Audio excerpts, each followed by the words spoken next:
Welcome back in. Discover the magic of storytelling and art education with Sofia in Rome, a book that connects young readers to Italian heritage. The story supports the Museo Italo Americano's Ciao program, enriching San Francisco public school students with free Italian art and culture classes. Here to share more about the book and the collaboration, we have author Maria Castellucci and board member of the museum, Beverley, Siri, Borelli. Hi, thank you ladies for being here. Thank you for having us. It's so great to have you. Maria, I just want to first hear the inspiration behind these books that we have on the table today. Very cool idea. Tell me where this came from. Yes, so my own personal discovery journey of myself was really where I found that happiness is not a one-size-fits-all. It really is unique to each and every person. And so to bring this concept to life, the protagonist of this second book of my series is my firstborn daughter, Sofia.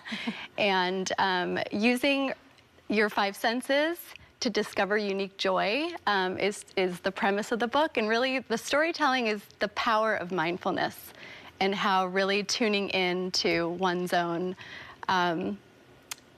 one's own self and the surrounding world around you. And that's where unique joy is truly found. Wow, very cool. What an idea. And so for children to travel, it is so cool to get their minds kind of thinking about other places, right? Definitely. Rather than where they grew up in their own bubble.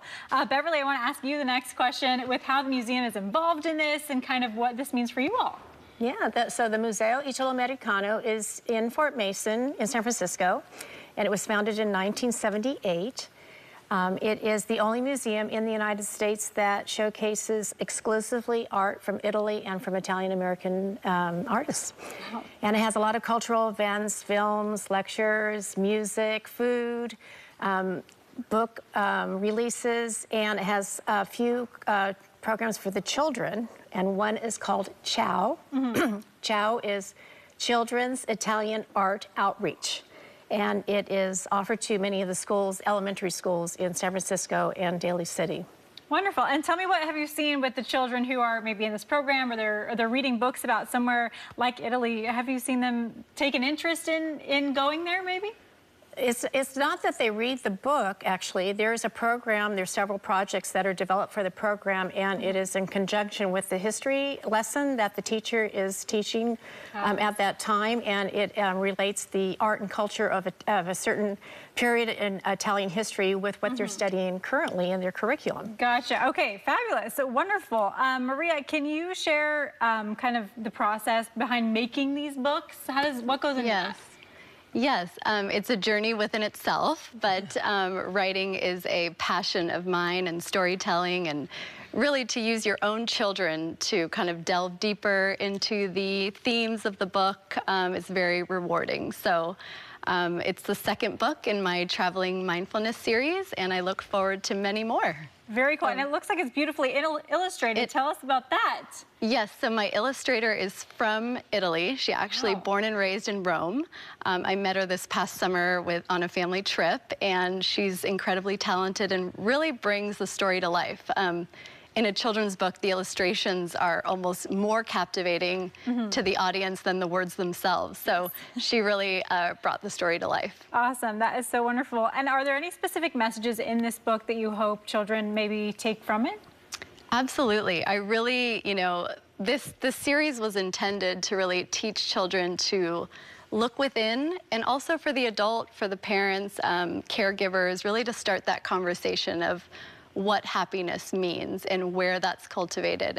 And truly, it's the small moments in life, and taking in your surroundings and getting to know yourself better is, I think, where joy is found. Wonderful. And children sure do take in the surroundings around them, right? So very present. Yes. Such a good message. Yes. Beverley, tell us a little bit about what this means for the museum to have kind of the support of the book and Maria, and to be involved with her. Yeah, so Maria is very generous to donate part of her proceeds for the Ciao program that I was explaining to you, and she's going to give a reading this coming Saturday, which is December 14th at 11 o'clock at the Museo, and it is free, but they need to sign up, and they can easily do so by going to the Museo's website, which is sfmuseo.org. Okay, wonderful. And do you want to share if there are any other upcoming events at the Museo as well? Well, there are so many events and throughout the year, beautiful art coming from Italy and from Italian Americans, lectures, films, book releases, food, music. Right now there is a beautiful exhibit in photography from Friuli, a region of Italy. And this program for the Ciao is a wonderful program that the Museo really creates and supports for the children.